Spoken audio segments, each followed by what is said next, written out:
Whoa. We got to get these doggies. They're out of the pen. We got to get them back in the pen. In the pen, In the sure. pen. We got to Makes get them sense. over to the Last Podcast Network Country Jamboree, June 18th, 2022, at the Ryman Auditorium in Nashville, Tennessee. Come and check out all the shows that you love on the Last Podcast Network.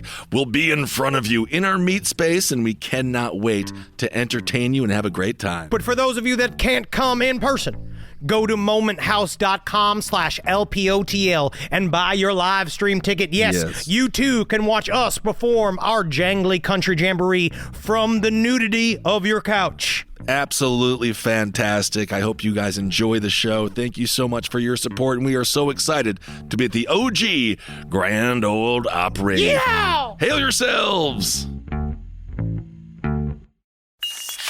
There's no place to escape to. This is the Last Podcast. On the left. From your grave. That's when the cannibalism started. What was that?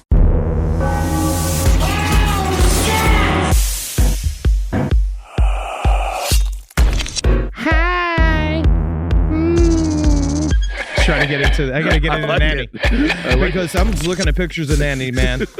And you toss a moo on me, put some curlers on me. You take my hair back a little bit, especially back in the day when Murder Fist hair, when I used to have big curly hair. Oh, yeah. Put some lipstick on me, shave my face. I think there's some Nanny in me. Oh, I mean, I have Nanny's silhouette. Woo. But I would have been very attractive to many a man in the 1920s through the 1950s because, again, what we have discovered, much like Belle Gunnis, who's maybe of the same criminal DNA as Nannie Doss, but obviously we'll unpack that.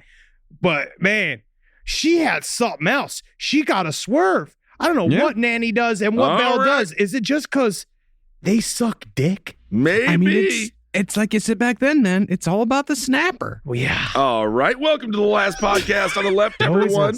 The seafood episode. All we're talking about is snapper and a whole series of other crabfish. Well, this is just fantastic. What a fun way to start. No, it's look at me. I'm here. It's like you got a little like sexy old lady right next to you. Yes, I Come do. on, this ain't Nanny can't do. Well, Nanny can do. Grandpa. No, come on. Okay, that's Feel fair. my pubic bone bump against that belly button. You just get through the lard here so I can feel it. All right, everyone. Today we're on to Nannie Doss. I'm sure it's going to be an interesting tale of a wonderful caretaker. Nannie Doss, a.k.a. the Giggling Granny, was an American serial-killing black widow from the Deep South who murdered 11 family members between the 1920s and the 1950s. And you know the sex is good when the giggling. Well, we know that we know that We from your don't mother. discuss that, do we? Yeah, we know from But that's one of those that we don't discuss. Oh, what's that whiteboard over there? One of those topics that we don't discuss. Ben's giggling mother. Yeah, that's how you know when the room is a giggling, don't come a jiggle. Well, Nannie's M.O. was poison hidden in food or drink, mostly in short, sharp doses. But sometimes she delivered that poison over agonizing periods of weeks or months. Again, we're just here to remind you, women are extremely dangerous. Ooh, just like us. Yep. Isn't that a unifying factor? Yeah, that should bring us together. It really should. Nannie Doss, however, is somewhat unique in the world of Black Widow killers in that she did not necessarily kill for the money, although she certainly did receive a payday or two from her murders. She straight up said it was a lucky set of circumstances. It worked out for her that she got paid insurance money. That's the scariest part, actually, when they don't kill for money. They kill for passion, and they're like, and then it just happens to be, I also get money. Yep. That just goes to show you work hard, but not for fame, not for money, and you'll get both. Exactly. Perhaps more disturbingly, Nannie's main motive for killing her husbands, children, grandchildren, and relatives was that she either simply didn't like them anymore, or she felt that they were standing in the way of the sort of life she felt she deserved. Nannie Doss sneakily has one of the highest body counts for a Black Widow murderer that's not an angel of death. I feel like that's where the asterisk is. Okay. It's because Well, she's Black Widows and Angels of Death are two entirely different categories. But there are a lot of times they wear the same size dress. But Nannie Doss, like, she got something out of it besides all of this. She had an interior motive, and you know what it was? Sweet, sweet romance. Oh, indeed. I'm just looking for somebody to care about me. I'll care about you. Somebody to come give me that. Give me some flowers, you fucking dumpy man. I got some right here for you. You take care of me. Yep. They're daisies. I deserve excellence. There you go. Must have been sad, the final family reunion, when she looked around and no one was there. No, she actually loved the We'll silence. actually get to that. We'll get to that point. See, Nannie Doss had a lifelong obsession with romance literature. And as a consequence, her psychopathic fantasy life was not the sexual power fantasy often seen in male serial killers. Instead, Nannie's fantasy was emotional. For example, while Jeffrey Dahmer's fantasy of having a zombie sex slave caused him to drill a hole in a dude's head and fill it with acid, and that's amongst other atrocities, of course. That's just because he was a creative and he was filled with imagination. That's the problem. Well, there's some imagination in there. Nannie Doss's fantasy, on the other hand, of living in a romance novel led her to poison almost a dozen family members when her unrealistic expectations clashed with the dreary reality of her existence. I'm sick of everybody telling me that some man ain't gonna come out from the field with super long hair. Right. Body cut. Like it was cut from the finest alabaster marble. And I cannot believe they tell me that a man just can't appear from the corner and lay me down correctly. And it turned out he's also a millionaire, and he could also write a song, and he also brought chocolates. And you mean to tell me I'm being unreasonable? Well, it's just difficult to find your Prince Charming, isn't it? You come here, suck my dick and eat some prunes, all right? No problem. I'm gonna suck your dick and eat some prunes till you're deaf. Okay, I love prunes. Also, this reminds me of the fantastic John Candy vehicle, Delirious. Where he was a romance comic or romance novelist who got thrust into his own story. Oh, yes. Mm-hmm.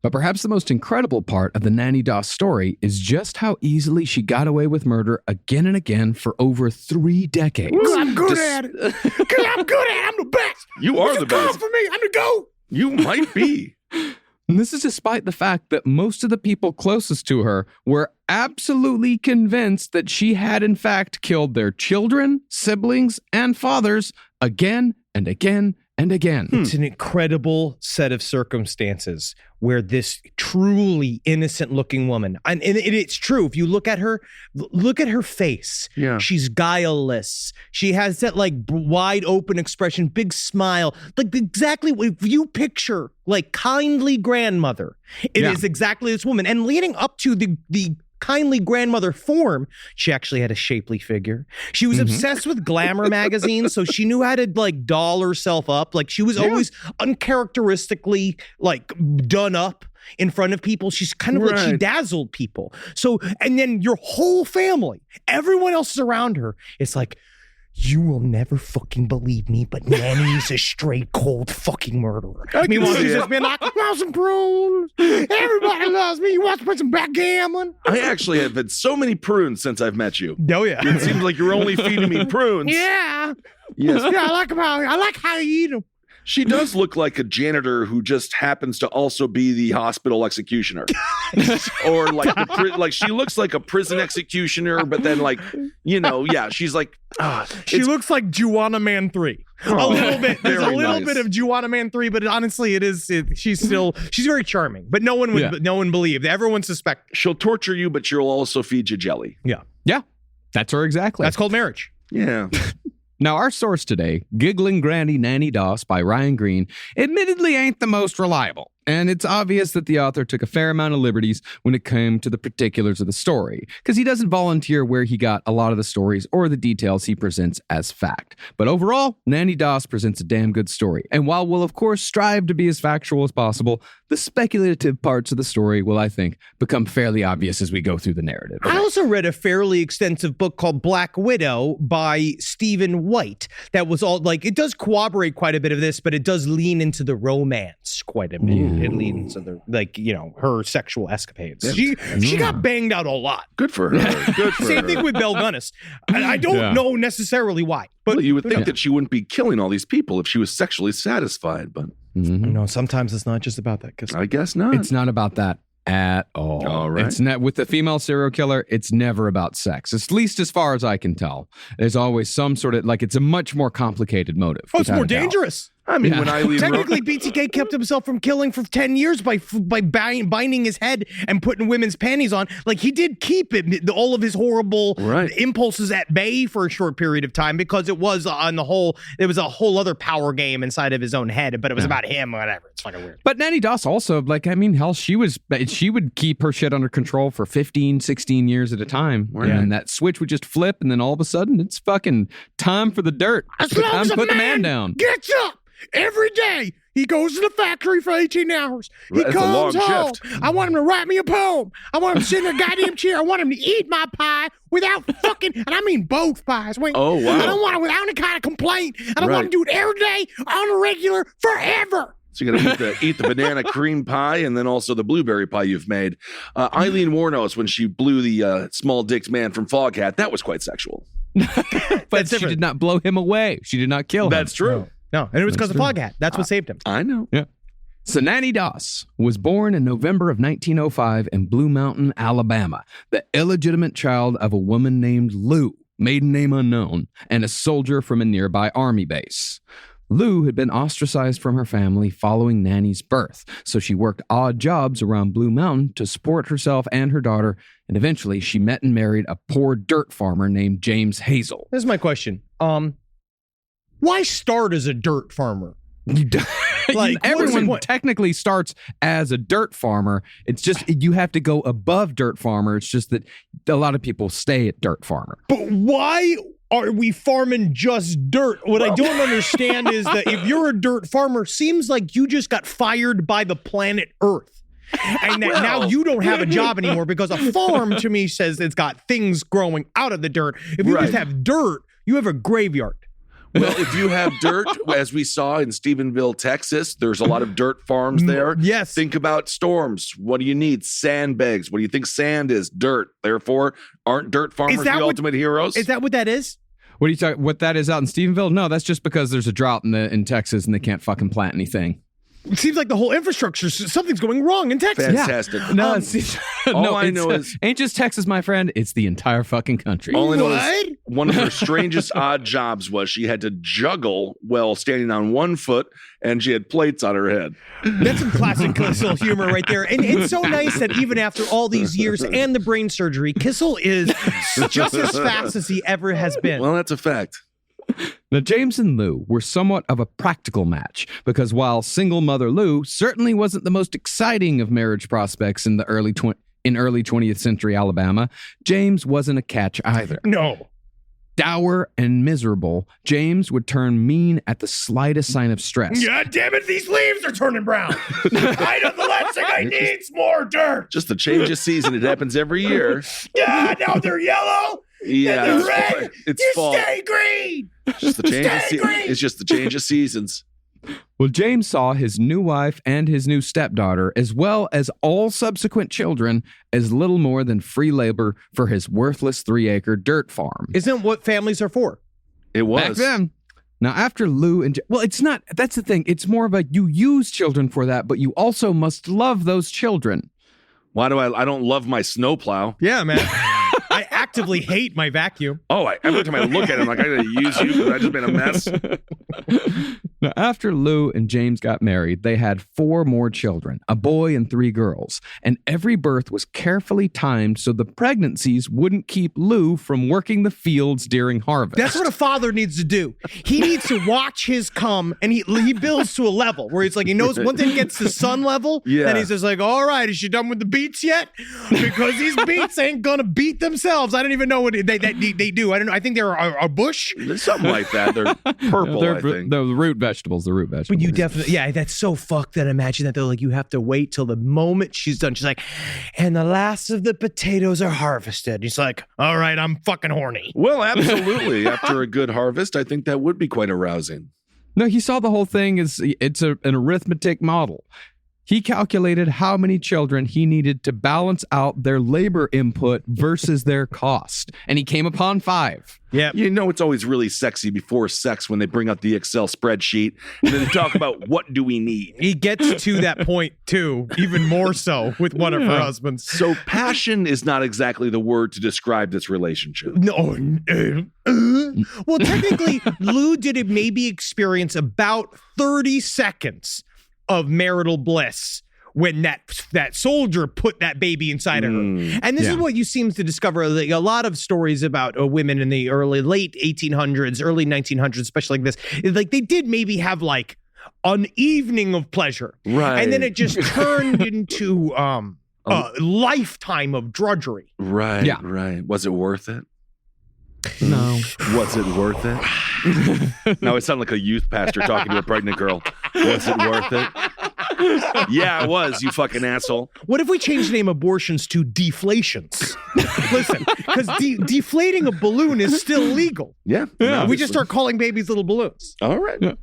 Now, Nannie Doss hated her stepfather from her earliest memory, partly because he was a terrible person, but mostly because he forced her to raise her siblings starting when Nannie was 5 years old. Oh my God, that's too 5. early. Come on. And that was when she wasn't clearing debris from the dirt fields. It's a hard life. Yeah, it doesn't sound fun. Yeah. When Nannie was allowed to leave the farm and go to school only in the wintertime. She had to walk through the rain and the snow. Literally, it's that story of like they had to walk like the 2 to 3 miles to the schoolhouse. That was just an abandoned fucking barn in the middle of a field where a woman was like, would slap you if you used your left hand and shit. Well, it'll give you some fun fetishes.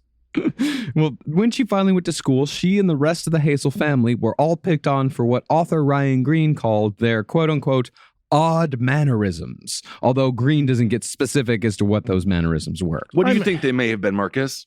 I don't know. Blinking a lot. Loogies on the floor, not really thinking about what anyone else wanted when it came to smells. Yeah, and it's a lot of the Molly Shannon, what's it with the superstar thing where you're sticking your hands up in your armpits and smelling them a lot. I remember there was this one kid that we grew up with who was very sweet, right? He was really sweet, but he obviously was like the crowd of elementary school kids decided that he didn't belong, you know, because he'd wear his Boy Scout uniform every day and he was really sweet. And then what he would do is he'd stick his 2 fingers into both nostrils. He had this like permanently running nose, and he would scoop the boogers from his nose like into his mouth. We all had a kid like that.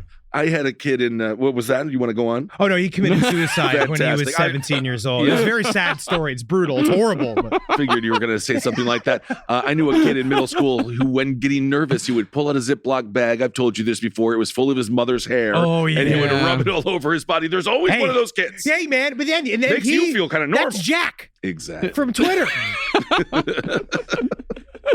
But from what little schooling Nannie had, she found that reading gave her a much-needed escape from the drudgery of her daily life. Okay. And it wasn't long before she discovered her preferred genre. Which actually took quite a bit of effort because at the time, there was not a lot of emphasis on little girls getting any form of education. And she latched on to reading. She somehow taught herself how to read. That's great. And then it really did open up her whole world to a world of homicide. Okay.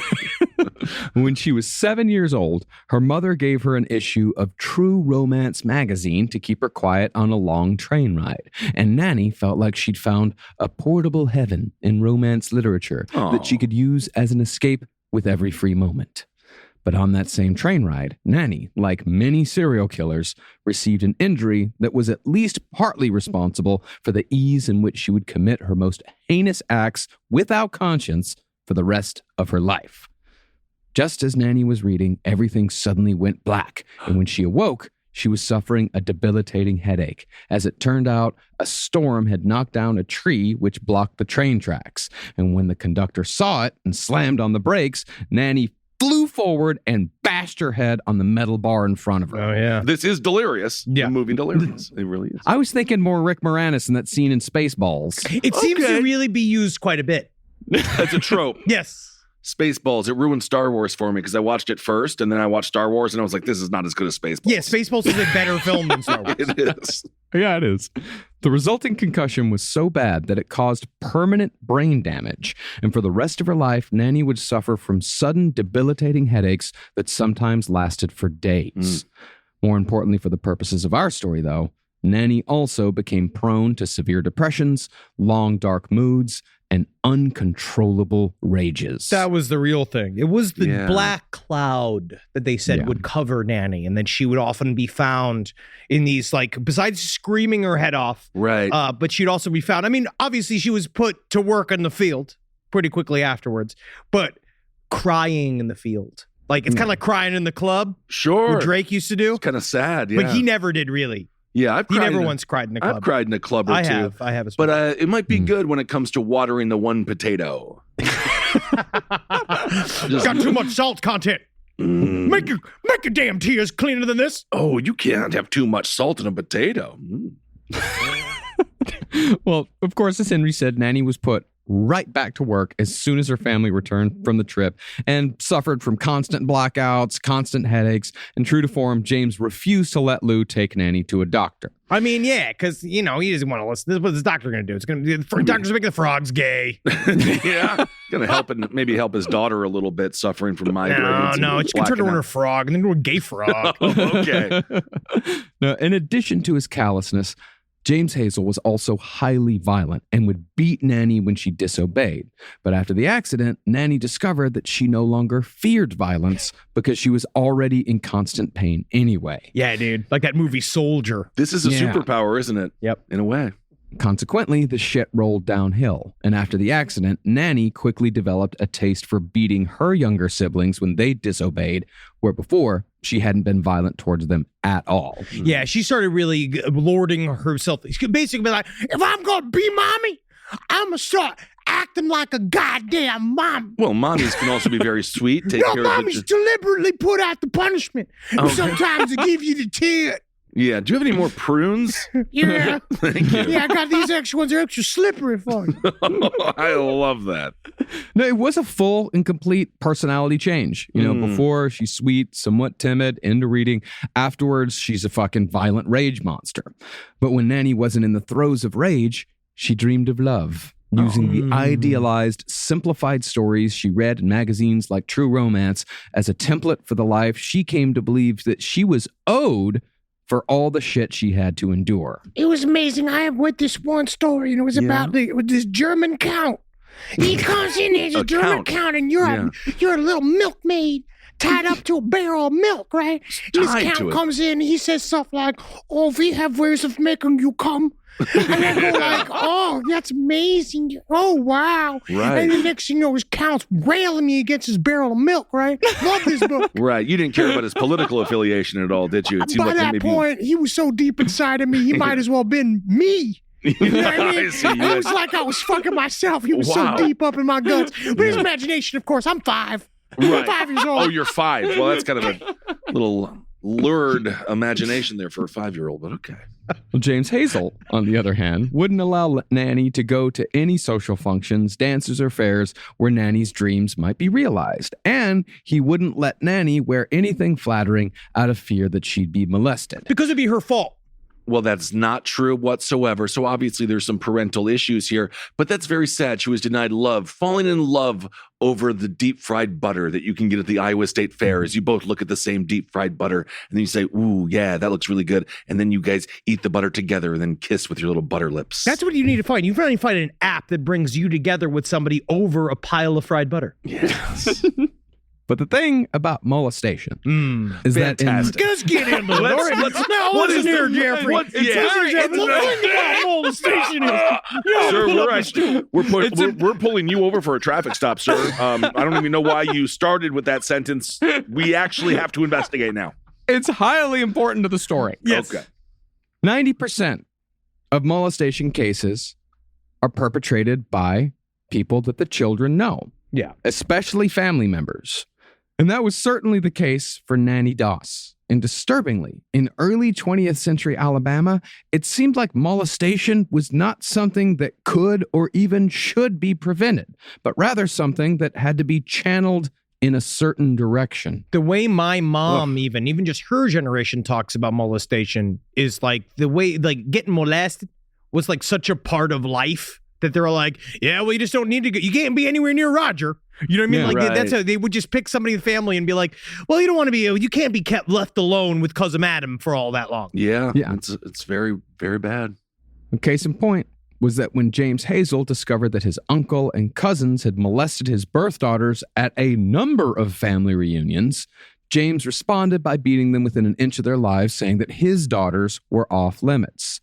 Nannie, on the other hand, was fair game for incestuous molestation as far as James Hazel was concerned. And when he caught family members molesting Nannie on 2 separate occasions, once by a cousin and once by an uncle, he punished Nannie both times for being too flirtatious. Yeah, he blamed it all on her. And then this Nanny's immediately gonna get some revenge, it sounds like. Oh, yes. But Nannie, her dark moods at this point were solidified. And they were really already coming like this young age. Right. And she actually, like, weirdly, it kind of saved her psychologically, but also created a monster where, like, the dark mood, because she realized they were like, you men are the problem. Right. So this is the point of the story where, as with most of these serial killers, you are like, okay, it's very unfortunate, rough childhood, much like Richard Ramirez, but sure. it doesn't mean you should go on and kill. But wow, that ain't easy. No. Yeah, up to a point, of course. But again, Nannie took solace in romantic fantasy and began sneaking away to read the Lonely Hearts and Missed Connections columns in the local newspaper, thinking that if she could only sneak out a letter or two, she could escape Hazel Farm. She had a plan. Yeah. Finally, though, at the age of 15, Nannie convinced her stepfather that if she were to get an entry-level factory job in town, she could earn money for the family to act as a buffer between harvests. And when James saw the logic in Nannie's plan, she got a job at the linen thread mill in Blue Mountain. Yet her adopted father, was like, everything had to be a pitch. And had to be very logical. Like, he wasn't going to let her just because she wanted freedom or whatever. Like, he didn't want to allow her to have her own space. But she had to, like, literally be like, no, this is going to be super advantageous for the family. For the business. Because I will make money, we'll bring it in. Because we ain't growing shit. I don't even notice that we have not really gone past the dirt farmer part of the equation. That's what we grow. We grow the dirt. The thing is, the dirt's already there. You just need a shovel to acquire dirt. You should have seen it before. What was it before? Just ethereal matter? Just atoms floating in a gray miasma? Less dirt. No. It was less dirt. Before it was grass. Now it's dirt. So we made it worse. So we killed the grass that's alive to bring up the dirt, which has always been there. Or rocks. There was also rocks. It was a lot of rocks. They were all and now there. it's dirt. We didn't have to plant the rocks. Why don't you just go to the fridge and get some prunes? We're not Christian archaeologists up here. We don't have to make shit up in the dirt. You know your life is horrible when you seek freedom at a factory that you have to sew linens together. Where you're just standing there like, finally, freedom. Get back to work. Get back to work, child. This is so much better than the dirt farm. Covered in soot.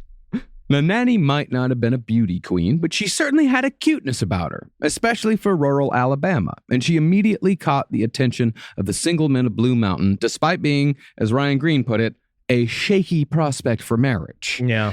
See, in that time and place, Alabama in the early 20th century, a wife was still expected to bring a dowry or property to a marriage, and Hazel Farm was worthless land worked by a worthless man. Yeah. But that didn't put Nannie off her game, and she took up smoking to have an excuse to hang around outside of the factory and chat up young men. Y'all like fucking nicotine, huh? Yeah, me too, loving these.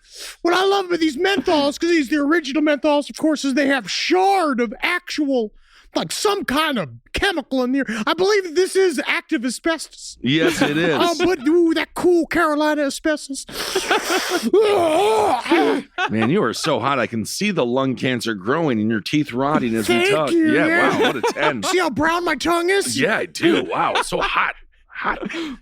Consequently, during one of those smoke breaks, Nannie came across a tall and handsome 17-year-old boy named Charlie Braggs, who, for some reason, fell head over heels for Nannie, and within 4 months, they were married. What it seems about truly happened with Nannie is that she educated herself on how to appear as literally how to appear as a fun flirtatious woman from her romance novels and her various like magazines about celebrities and all this kind of stuff. Like she actually fashioned herself as one of these things. And I think that's really was the difference, is that she was, what they all said, that she was vivacious. And so that it sounds like she was really funny, and she used to hold court where people used to come and like listen to her talk, and she'd tell stories and stuff like that.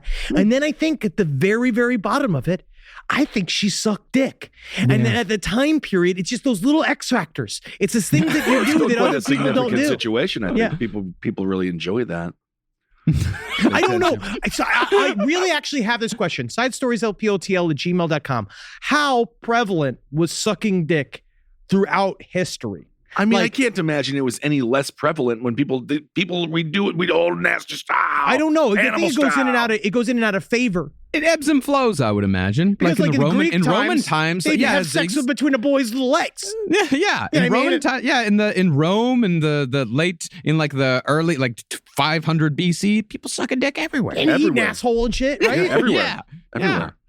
Now, Nannie's teenage romantic ideals were outweighed by her hatred of her stepfather, so she didn't really care who her husband was, just so long as it got her off Hazel Farm.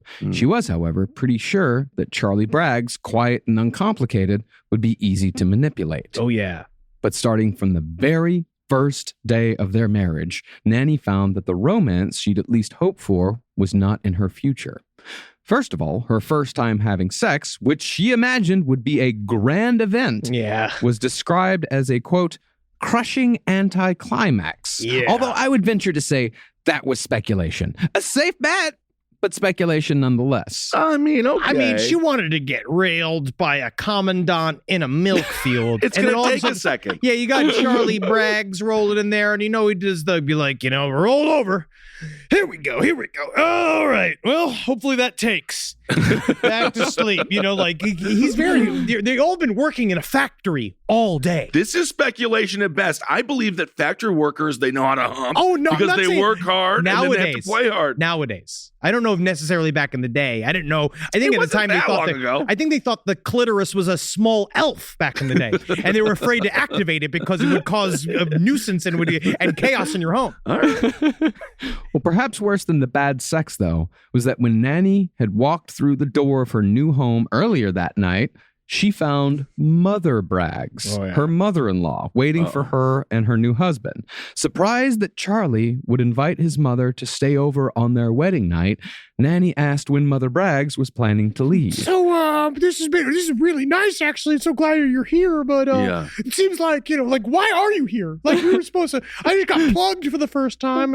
No, I always just like to have my mother around when I'm about to have sex with my wife for the first time. Yeah. And that's when Charlie said, oh no, she's not just spending the night. She lives here with us forever. At this point, because it's Nannie Doss looking at this old woman, because it's exactly as you imagined too, with like the big bag, scowl on her face, just sitting there, like, when's breakfast?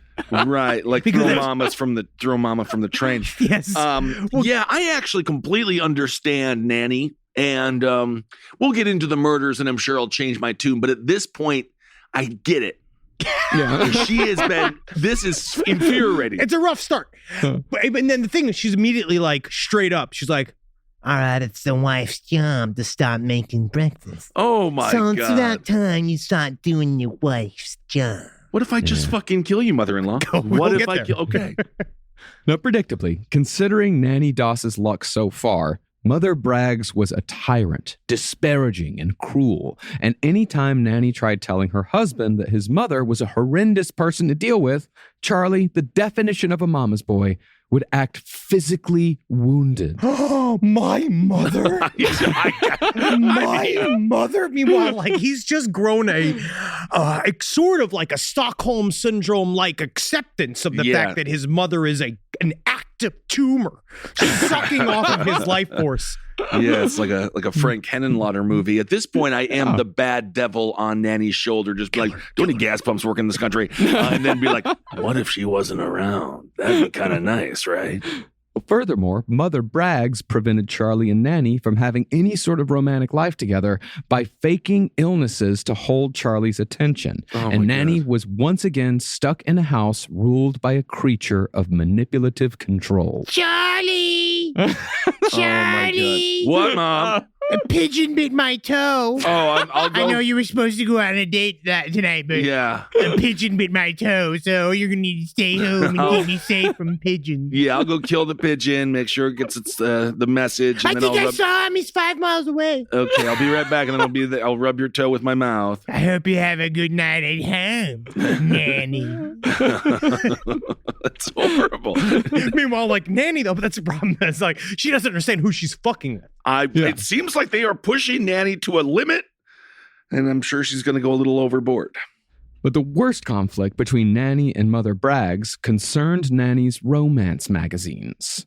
Mother Braggs would destroy any piece of romance literature that she found in the house because she considered reading romance stories equal to infidelity. Your pussy needs to be dry all day. Actually, no. Well, I make sure that I want to be faithful to my dear late husband. And I put a bunch of paper towels up there. Oh, fantastic.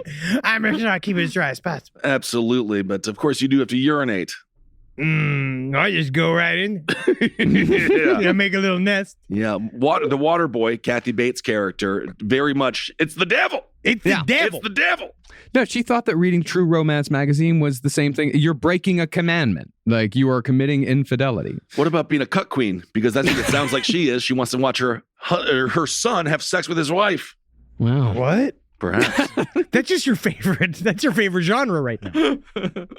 Well, as long as they're, stuck in a laundry machine or something like that. I don't know what's been going on. All I know is all these slip and falls, we need safer sets. It really speaks to the problems of private insurance. It really does.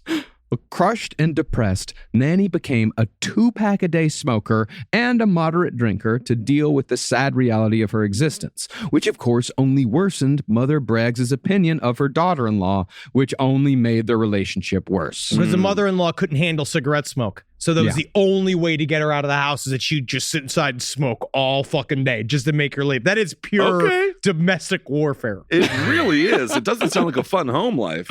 And as it was, things weren't all that great with Charlie either.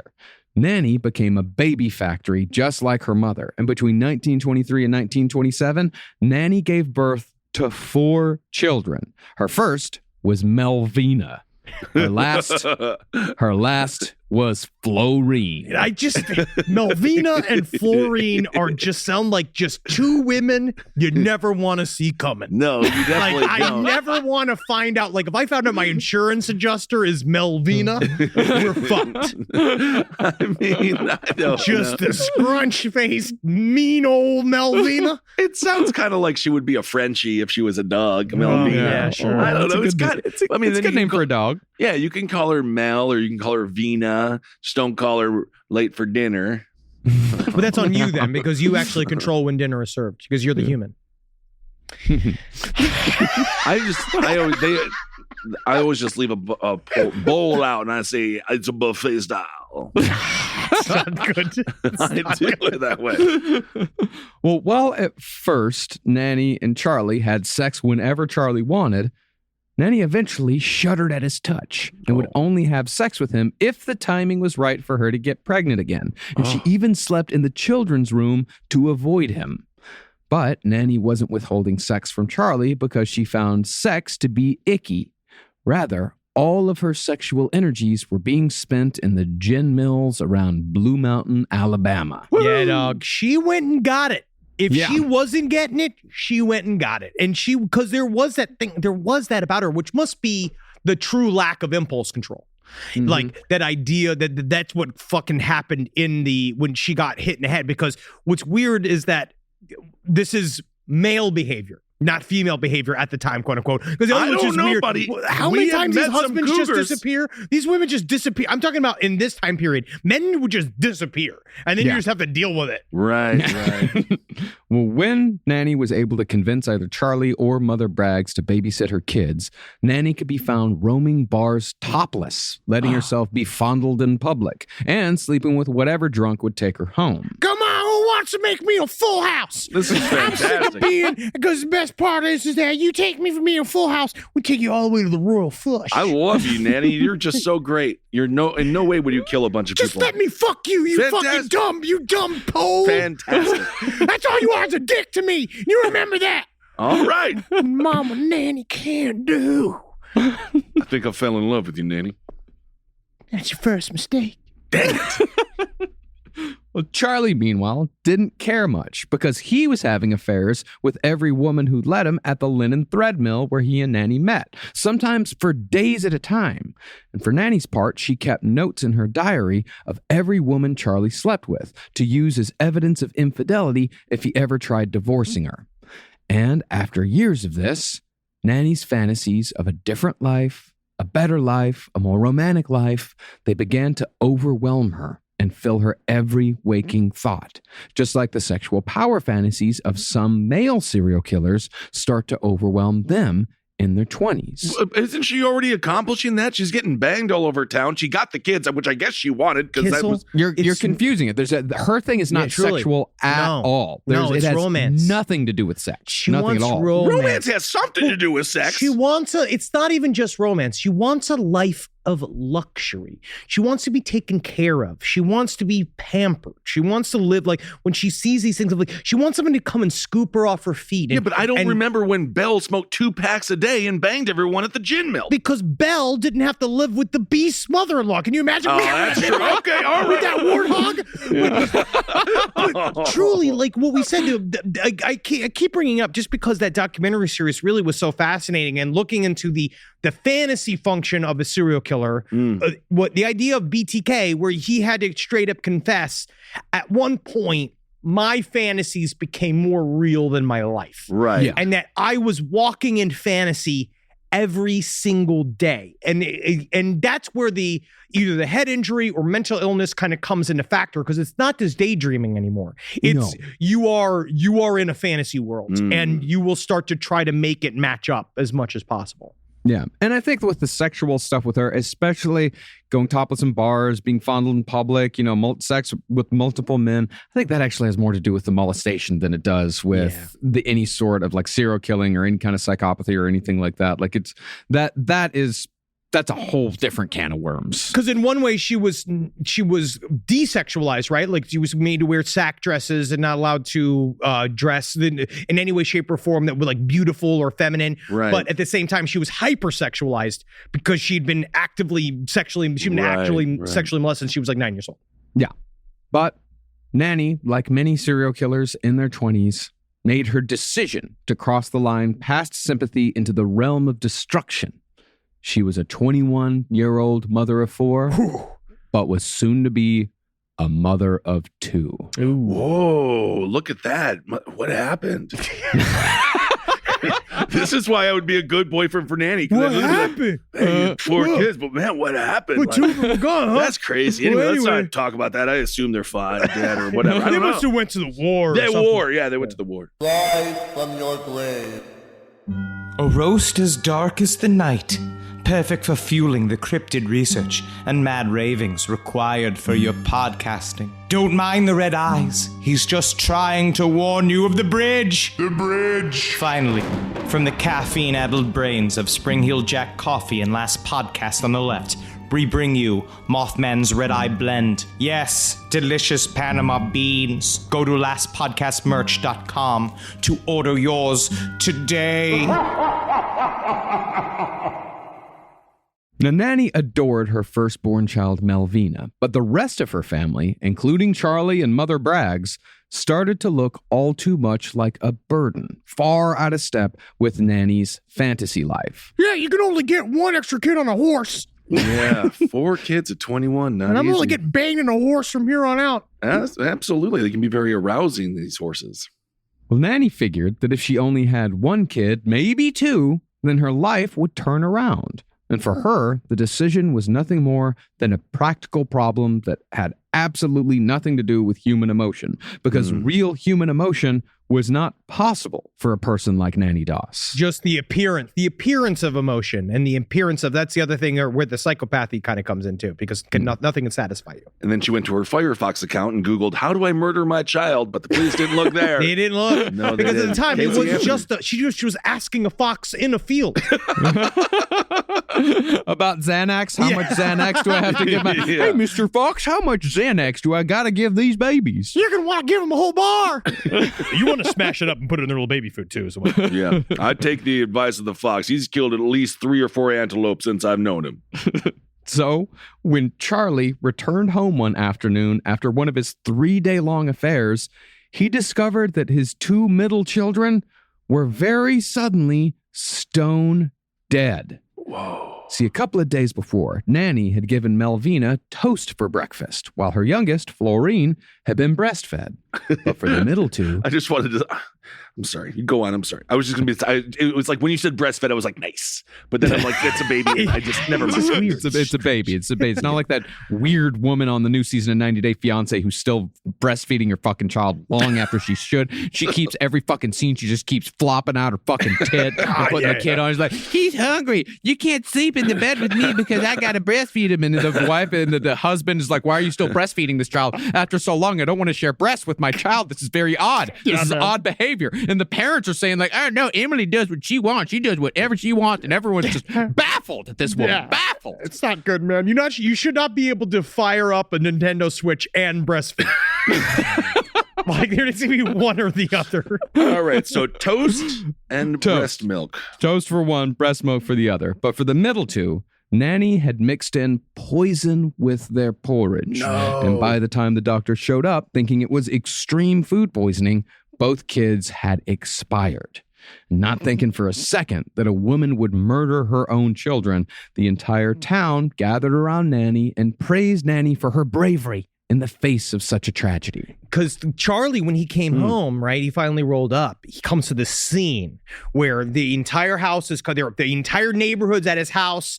The doctor's there. Wow. The cop is there, or whatever, because every town had like one police officer or some bullshit. Right. They walk in, and Nannie is just like crying, going like, I can't believe what happened. It's an unbelievable tragedy. And meanwhile, like Charlie catches her eyes, and it's like she gives a little like wink. Like, Right. See what I did? See what's happened? Yeah, he said after he finally looked into his wife's eyes after the guilt wore off, he said he saw no sadness, saw no anger. All he saw was a dark void. Whoa. Or at least that's, Ryan Green's speculation. And Charlie said it was so terrifying that he fled from his home in the middle of the night with Melvina. Just Melvina. Yeah. Completely abandoning both his youngest child and his mother to a child murderer. Something went on because he came in, and because it's really interesting because he was on a fucking bender doing Right. whatever. He rolled in to find 2 of his 4 kids dead, and something must have happened for him to be like, she fucking did it. Right. She did it. And because he left in the middle of the night. Because again, he would not have taken at least a child if he wasn't afraid. You know what I mean? He would have just left on his own if he was just going to go on another fucking bender. Sure. Exactly. But as far as Mother Braggs went, she didn't last too much longer after Charlie left. The illness she'd endured from the beginning of Nannie's marriage to Charlie took a very sudden turn into chronic and crippling stomach pain, which eventually killed Mother Braggs in the summer of 1927. So she's got 3 victims real fast. Is this inappropriate to say, but Mother Braggs, I mean, get out of the house. Mother Braggs. She put herself in harm's way. She sounds like she was very overbearing. Yes. But the thing was that when Charlie left, the fight kind of left her too. So she become even more of kind of like a lump. Like she was just like in the house and very despondent and upset. But that's when Nannie knew she's vulnerable. Mm-hmm. And so what I'm going to do is, because again, what you're going to see is what she did. What a lot of women killers do is that they get even closer to their victim. So they come in and they become the caretaker, and then they control your entire life, and then they slowly poison you. But she fucking got Mama Briggs in a fucking week. Oh my goodness. Oh yeah, but I mean, she wasn't great. No, she wasn't. No, but you shouldn't just murder someone because they're awful. I say you to leave them outside. Yeah. Honestly, somebody like that, you could just let Mother Earth take care of it. Yeah. Absolutely. Yeah. Well, a year later, in 1928, Charlie reappeared with a new woman, a new child, and Melvina after finally hearing news of his mother's death. Because how do you say this? Being like, I'm kind of married in another state. And I gotta go. But the thing is that that's also my inheritance, is that farm. So I gotta go get that thing. I have to go get that. Okay. Yeah. Nannie was then forced out of her home, and after Charlie divorced her for his new family, he left Melvina behind with a woman, again, that he firmly believed had murdered 2 of his children. No one liked Melvina. All right, let's just go on it. Let's just go on here. Nobody liked Melvina. What did she's Melvina great with ever do? Shells and cheese. Melvina shells and cheese. We've ever had it. Very good. But yeah, no one liked her. Well, we don't know that. It seems like the entire Braggs family it was a big mess. Let's just say it was a big mess. Big Right. mess. Yeah. And they didn't necessarily, it didn't seem like Nannie Doss was like just the one evil person amongst an entire family of good people. Like they all made, the decisions that they all made were definitely emotionless. Everyone was very hard-edged and callous to each other. Yeah. Nannie is just fighting for her right to party. But she did party. The thing is that she already was partying. Okay. Yeah. Well, with nowhere else to go, Nannie returned to the Hazel family farm and went back to work at the thread mill. But instead of choosing a man there, she tried her luck with the Lonely Hearts columns in the newspaper and began writing letters. Dating apps have always been dangerous. Absolutely. Sending photos and baked goods along with her love notes. Because her bakering was fucking bar none. Ooh. Yes. She wasn't afraid to get lewd with these fishing expeditions. Nice. Yeah. She'd say stuff about her ankles. She'd just say something like, honestly, you want to come treat me like cows? Because I'm all jammed full of milk. Oh, yeah. Someone's got to handle these udders. I'll cattle prod you, sure. Well, mostly, she focused on men who wooed her with poetry because that's what she'd come to expect after reading so much romance literature. Yeah. Finally, she settled on a 22-year-old from Jacksonville, Alabama, named Frank Harrelson, who fell for Nannie after she mailed him a picture and a slice of spice cake. Yeah, I love spice cake. Fucking love spice cake. Me too, man. Dear Nannie, roses are red, violets are blue, your ankles are swollen, and I love you. You just came up with that. Nice. Well, Frank swept her off her feet with flowers, chocolate, and poetry, and within 2 months, they were married. You can almost hear the grunt when he did that. This romance is hard. We really got to work at this today, boys. We got to go to 3 stores. Well, after moving to a 2-bedroom log cabin in Cedartown, Georgia, Nannie felt like the dreams of romance that she had literally killed for were finally coming true. But as it would time and again, reality won out. Why can't I be romanced? She doesn't get it because every single time Why she thought can't this she time. be romance? I mean, other than I know she has 3 people that she's killed now. I get it. This is for all y'all out there. All y'all who ain't married yet, okay? Marriage is a partnership. Like, you have to, it takes work, but yeah, it should be fun, yes. But there's going to be moments, there's going to be ups and downs. There's going to be high points of eroticism and excitement. And there's going to be low points of, we're like, is this your sock? Is this my sock? Sure. And then sometimes the house burns alive. And everyone's in the house when the house is burning, everyone's dead. I love this Zabrowski marriage counseling. Well, no, I mean, not to bring 90 Day Fiancé into it again, but I will. Oh, I mean, great. and This is what he learned. This is how he knows. I know. Hey, man, and it works the exact same way because you've got these people that are writing letters to each other. They're just sending Facebook messages to each other. They don't know each other at all. They only get to know each other through these romantic, missives. And then once they finally meet, after 2 months, they have to fucking deal with each other and they realize like, oh my God, you're awful. Oh my God, I'm awful. Because these are not the types of people who make good decisions about their lives. Okay. Because they're marrying someone after knowing them for like a few days or a month. Like they they have really bad decision-making skills at every point. They already did. Yeah. And then it just compounds when they get together because then it's like an exponential factor of 2 people who already make bad decisions, but now they're making bad decisions together. Yes. That's why you guys are all complicit in the demise of American culture, overall culture as a global stand, because you guys watch such trash. Wow. Oh, wow. Trash. Oh, wow. Oh, Ben, how many episodes in a row did you watch of that show where they make swords? How many hours? Forged in Fire. Forged in Fire. We learned where they from Forged actually in Fire. create. Yeah, we learned. And from I know that. so much about swords now. Yeah. I know about the stuff that they use to make them. You have to be able to hack through a fish. Yeah.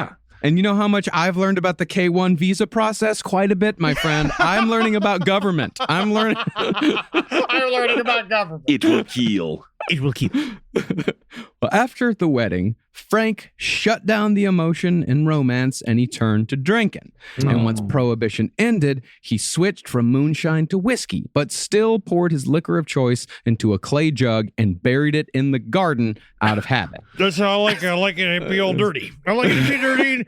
Honestly, I'm kind of mad that the liquor can't kill me anymore. Yeah, that is too bad, isn't it? Sick of all this regulation.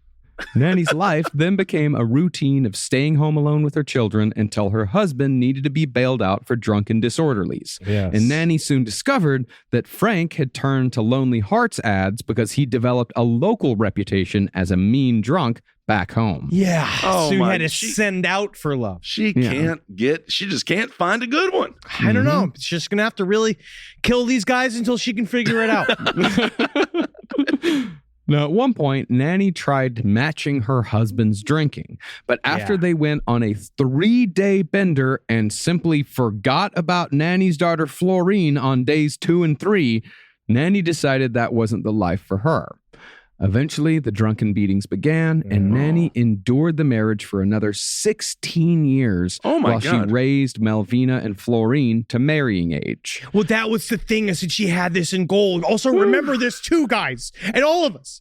Your spouses can wait 20 years before killing you because they've had the plan. They've had the plan the entire time. Right. They knew they were going to kill you. It's like the Chinese government. Well, they think in eras. They think in a long period of time. Thinking ahead there. They know what's inside your mind. Also, just make sure that you have a healthy relationship going.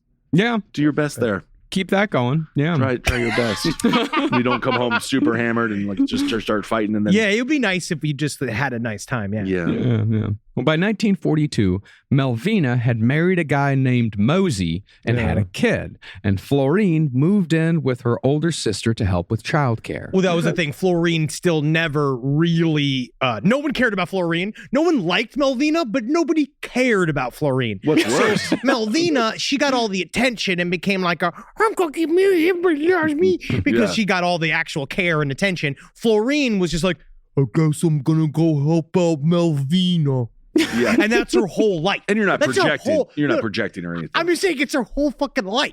And she literally had to go like, I guess it's time for me to go be Melvina's butler. And then you have to have Melvina be like, is my booze nice? Look at my, I got a new boo today. All right, a little Cinderella stepsisters going on here. All right. But when Melvina got pregnant again, immediately after giving birth, a long dormant switch flicked back on in Nannie's brain. Oh, no. Because Nannie, when she became obsessed with Melvina's kid, right? She became obsessed with the grandkid. So she was like, I'm the one who knows how to do. Nannie knows how to do. I'm going to teach her myself. And so she went and she just basically took over complete care of the grandkid. But all of a sudden, the whole time she was just like, now the thing is, you don't want to get immediately all plugged up again. Right. Because you're going to ruin everything. You should just have one Melvina. You need a Melvina. That's all We you don't need. need a Florina. You know what I'm saying? She knows from experience. Yeah. She did. She remembered how having 2 kids in such quick succession with Charlie had affected her in such a negative way to the point where she murdered 2 children. Sure. But she didn't really consider that her daughter just might be fine with it. She doesn't know. Yeah. Nevertheless, Nannie, and this is indeed, again, a lot of speculation, she might have done something purely evil to alleviate her daughter's stress. Evil. Now, moments after the second child was born, after a long and difficult labor, the child was handed to Nannie to hold. But when the doctor came to check on the baby soon afterward, he found that it had very suddenly died with no clear cause of death. I mean, it was crazy. This baby jumped up It smashed its own head against the wall for about, 5-6 times. Wow. I didn't want to fight his liberties. I never heard of a baby because I doing agree with you. Everybody should have their own liberty. Sure, and the right to take their own life. Yeah, that child should be allowed to do that as a choice. Okay, sure, yeah. Well, it was assumed that the baby had merely been starved of oxygen for too long during the difficult birth and hadn't recovered. But when Melvina returned home, she told her sister Florine about a nightmare she'd had while recovering. She said that she dreamed that her mother Nannie had taken a hat pin and pushed it ever so slowly into the soft spot of the baby's head while she held it after birth. Yeah, dog. That's not a medical thing to do. That's not good. It didn't deflate. I thought it would pop. Yeah, it didn't pop, though. This probably didn't happen. This is probably a motion coloring memory. No, she probably just shoved it. She just covered its nose and its mouth with her hand. Maybe. But it was a long and difficult birth, baby, especially back then. This is 1942. You know, there's not the best infant mortality rate in fucking Alabama, even now. But Florine replied that she remembered seeing their mother toying with a hat pin after the baby was declared dead, wearing a, quote, careful expression of grief. See this? You can't see this because this is obviously an audio medium. But Jackie and I were having this conversation about how we both have never naturally frowned, and look at a frown. Yeah, you can't see it. Look at us frown. You look like a fish, right? Right. Yeah. No one. Have you ever frowned once? And I could just see Nannie Doss just sitting there going. Very sad. Yeah. Yeah. And I'm sure someone would have noticed all the fucking blood if Nannie had stabbed a hat pin into a baby's skull. It might not have a whole lot of blood, actually, now that I think about it. It might maybe a bunch of fluid would come out. I'm not really sure how that works. You can put your finger over it and then, honestly, put a little hat on the baby. Yeah. But I think it is telling that her daughters, at the very least, discussed the possibility. It's quite suspicious. She's already killed 3 people. Maybe put a little sticker on it like Casey Anthony did there. Very bad. Yeah. But despite suspicions that their mother had killed her baby, Melvina abandoned her first son Robert to Nannie when her marriage to Mosey fell apart, which only filled Nannie with more resentment and rage. Because now she's got another fucking kid to take care of. Well, anyone named Mosey is always going to walk away from you. We think, but it's slow. But they're always walking away. Yeah. Mm-hmm. Now, during those 16 years married to Frank, Nannie was often in what she called a dark mood. And she found that those dark energies were best put not into murder, but baking. Yeah, dude. But honestly, I know my mom was like that too. So when she was upset, cleaning became her weapon. Mm-hmm. Right. And so the vacuum, she used to bang the vacuum against the bedroom doll passive aggressively. Right. And she used to clean and huff and clean. And so I actually feel like that the baking would become even more psychologically damaging because as soon as that flour came out, you're like, oh, fuck. Oh, God, no. I mean, it could be worse. True. I mean, it's eat a bunch of food. It's gonna get She could shit in her hand and throw it on the fucking wall. That'd be bad. It would be bad. You got cookies. It's a poopy turkey. However, those dark moods came with dark thoughts, and baked goods eventually became Nannie's most reliable murder weapon. So fucking sweet. It's so metal, dude. It's just so exactly what you think it would be. Death by mother. Well, specifically, the victim of her first baking-themed murder was her grandson, Robert. Oh, yeah. Almost on a whim, it seems. Nannie added arsenic to a batch of cookies she was baking, and then she spent the next few hours almost force-feeding her grandson the tainted batch. You want another cookie? Why don't you have another cookie? Have another one. That's what has happened to me my whole childhood. I didn't know, but it turns out I love arsenic. Absolutely. You've adapted very well to it. The boy became sluggish, went to sleep, and never woke up, making him, at the very least, the 3rd child to die on Nannie's watch. Yeah. Never mind if she even murdered him or not. It's just 3 children have died under her care. She's the worst babysitter of all time. It's ironic her name is Nannie. Definitely dies with cookies in his tummy, though. So you go to bed and you've got your little chocolate chips in his head. If they had done an autopsy, that would have been called evidence. But it wasn't, and they didn't do it. Yeah, again, no suspicion came Nannie's way, and she theatrically flung herself into the mud during the child's funeral. I'm a piggy now. I'm so sad. I'm a piggy. Oh my God, her grief has turned her into a swine. Reportedly, though, Frank then looked at Melvina and Florine and said, quote, I reckon I'm next. So we're all just expecting to get murdered by Nanny now? Is that we're just going to kind of allow this to happen? It's just the depression of the time period too. I just sitting there, just a drunk with one of those like how your hats get all like they have the flat brim hats, but they're all like stretched out and like fucked up. And just be like, well, when do I get my poisoning? Absolutely. Maybe they should be a little nicer to Nanny. Not that it's their fault. No, but I think Nanny is extraordinarily difficult to be nice to. Oh, yeah. All she does is bake all day. Yes, some of it has poison, but what about the pancakes that didn't? Well, it's also the worst thing in the world because everybody else loves her. Right. Yeah. Everybody else thinks Nanny is the most lovely because she puts up this whole front to everybody where she's fun and glamorous and like literally always done to the nines with her hair done, makeup done. And then he's like, well, at least maybe I could see him one last time. I need to see her titties and then maybe then I can go. Death by booby. That's how you want to go, Henry. I can't wait. Now, about a month later, World War II came to an end, which meant joyous celebration all across the country. Woo! Frank's celebration, however, took a criminal and morally reprehensible turn. And on the night of Japan's surrender, Frank raped Nanny in a drunken rage after she refused sex. And for this, Nanny decided that Frank had to die. He might have to die. He might have to, but there was an interesting breakdown of the time period too, and how Frank was like on that border between being able to go to a World War II and not, and they were all doing the lottery, like the draft lottery, and the town, because there was such a big rush to get as many soldiers into the field of operation to get them that it sucked up all like the available workforce. So there had to be a discussion amongst these certain areas of the world being like, well, some of us have to stay behind to do some of this work. Well, isn't this also where a lot of the gals went to the factory and started working?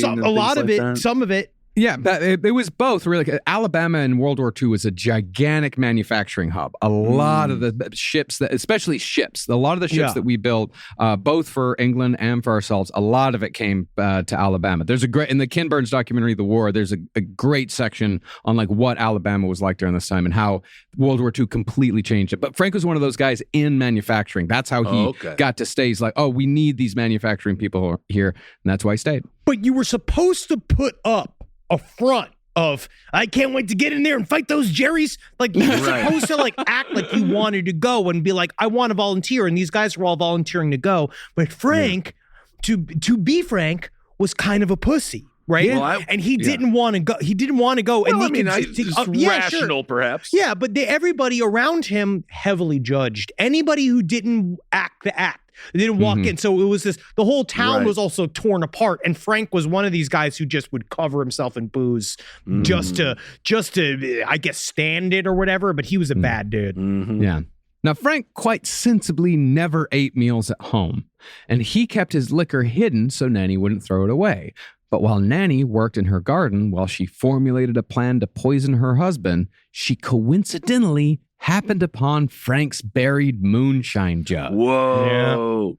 Yeah. Immediately, she poured out an inch of liquor, replaced it with an inch of rat poison, and reburied the jug. She's like the Riddler from the Batman.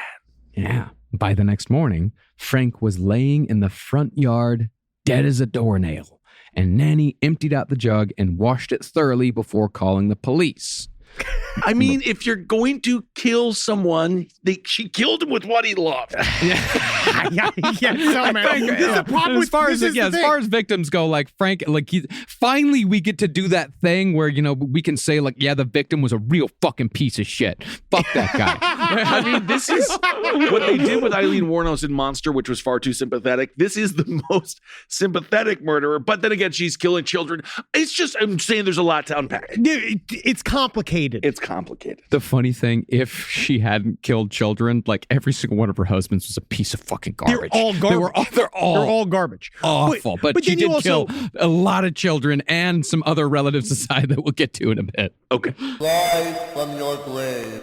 Hey, what's up, everyone? How you doing? Ben Kissel here with Henry Zabrowski. Yeah, it's me, man. Yeah, bro. Henry Zabrowski is smoking some of that sweet Last Podcast on the Left vape. So go out there and purchase yourself some. I hope you enjoy it. We have sativa, we have indica, and we have a hybrid. And I have to tell you, from my personal experience, they are wonderful. Super tasty live resin. You really get that delicious weedy taste, which is what I like. And 3 different experiences. You go to your local vape store and get it. Absolutely. Thank you all so much for supporting the show. We absolutely love you. Can't wait to see you on the road and get that vape, put it in your brain, and have a good time. And if you want us at your favorite weed store, give them a call and ask for them by name. Absolutely. Last Podcast on the Left, it's weed. Hail yourselves, everyone. Hail Satan. Now, reportedly, neither Melvina nor Florine dared go near Nannie at the funeral, which was now the 3rd one involving a family member dying suddenly and mysteriously. And she's just going, like she's just crying all alone, being like, like absolutely dry tears. Right. But much to Nannie's surprise, Frank actually had a big life insurance policy. Oh. And since no foul play was suspected, Nannie suddenly had money for the first time in her life. But Her dream came true. But again, it had nothing to do with the insurance policy. She didn't even fucking know. It just showed up. And then it was like this light bulb went off where she was like, oh. This is like when we first launched Patreon. We did 7 years for free, and then people are like, you can get paid for it. You're like, wait, what? What? She bought 10 acres outside of Jacksonville, Alabama, built a cottage, and filled it with romance novels and magazines. Ooh. Locals worked the land, and with a small pension and the insurance money, Nannie was finally independent. I'm every woman. Well, not every woman, It's but all in me. yeah, most women She's don't just kill dancing around. multiple people, but But the problem with independence is that it wasn't compatible with the romantic life Nannie had always wanted. So she returned to the Lonely Hearts columns, and with the money she earned from killing her last husband, she expanded her search to the entire country to find the next. whoa. For 2 years, Nannie took trains to cities all over America to vet potential suitors. And eventually, she settled on a man named Arlie Lanning from Lexington, North Carolina, who wrote letters with all the flair of a romance novel. Wow. Well, when he and Nannie finally met, Arlie, like all the rest, was absolutely smitten upon meeting her, immediately impressed with her impeccable clothing, her perfect makeup, and her, quote, carefully coiffed curls. You're very tight. Yes, very coiffed. I love that when you. That's the only thing that's tight on me. Yeah. So's my budget. Whoa. Yeah, boy. Come on, She's a loosen up a funny little lady. bit. Loosen up a little bit. And within days, they agreed to be married, and Nannie relocated to North Carolina for her 3rd go-round on the marriage carousel. And this time, Ugh. I'm not killing all the horses and the unicorns. You're on it. not going to? Do you promise? Pinky Yeah. swear? Okay. Mhm. You know the stats on a 3rd marriage? Crushing it. 70% end in divorce. Well, all right. Ooh. Honestly, after one, I'm done. never do it again. Never Yeah. get Never. married again. But I No. do understand, I guess. Yeah. Now, at first, it really did seem like things were going to work out this time for Nannie. Life was romantic and domestic, filled with pleasant dinners at home, dancing, and trips to the theater, trips to the movies. Arlie was even a better class alcoholic. Yeah. He drank wine, not moonshine. Classy. Very nice. Classy. Okay. But after only a month, the wine took over, and A Arlie month? started Yeah. sleeping around. Oh, yeah. Ari, you're married to a murderer. It's just how this you goes, have to man. tiptoe through the tulips a little bit here. This is what happens when you find somebody at this time period this way, I think, too. But also remember, like Nannie's, it's not like she's just in one small town in Alabama and going through all the eligible bachelors. Like her first husband, yeah, that's Alabama, but that's a different town in Alabama. Her second husband, that's over in Georgia. This one, it's in North Carolina. She's in completely different states. No one's talking to each other. She can tell whatever story she wants to tell. Oh, yeah. And the thing is about Arlie sleeping around, Nannie did the same fucking thing. She would leave for up to a week at a time after leaving short, vague notes that said things like, quote, Going on a trip.